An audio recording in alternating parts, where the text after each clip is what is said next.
Clear the road, a yawning, graves original. Every village have its stories, some passed down in hush whispers, others still unfolding in the dark. In the heart of the 1970s, when the only thing lighting the road was moonlight and stories, Tillman and his friends, Bertus, Garth, Rabat, and a few others, were cooling out in the village square. Just laughs, red striped bottles clinking, and the scent of marl dust in the air. It was past midnight when Tillman got up and said, "Me gone."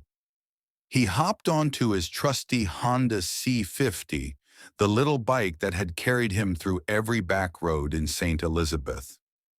No one thought much of it, just another night, just another ride home.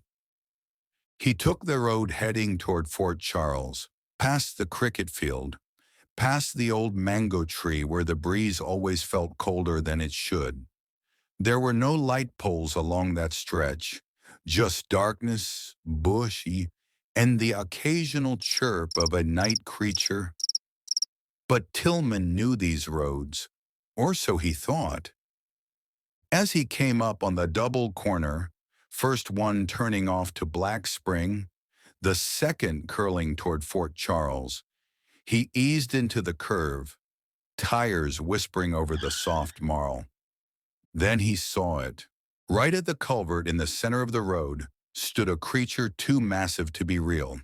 A jet-black cow. No, not cow. Something worse. Its body was wide like a bull, but its eyes were fire. Red like hot coal, glowing, blazing in the night. Steam curled off its nostrils like a kettle, and its hooves scraped the ground like iron on iron. Tillman froze for a breath. Then instincts kicked in. He squeezed the brakes, skidded, spun the bike around, rubber screaming against the marl, and took off. But the thing chased him, fast, too fast for anything that big. Behind him he heard the thunder of hooves like train wheels grinding steel. Chains clanked and dragged, rattling in the night like something dredged from hell itself. He leaned in, twisted the throttle, and screamed into the wind. "Clear die road, rolling calf a come." He flew past his friends in a blur, eyes wide, shouting warnings, his voice cracking with raw terror. Nobody laughed. Nobody moved. The air behind him felt split in two. The square went dead silent after Tillman vanished up the hill. Bertus slowly put down his bottle. Rabbit's eyes were wide, searching the bush. Garth muttered, "Me hear chain." They stood frozen, ears straining against the night. No one laughed. No one joked. Then came the low, distant clinking, metal dragging across marl, steady and cold, like something hunting, like something remembering. By the time anyone spoke again, Tillman had already reached the edge of his yard.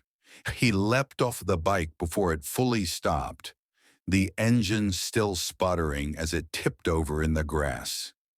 He didn't even look back, just ran inside, slammed the door, bolted every lock. But it didn't end there. Just past 2 o'clock, his mother, Miss Inez, heard a deep, scraping noise along the zinc fence. Then something heavy bumped the side of the house. Twice. Tillman was inside, curled in a chair, trembling and soaked with sweat.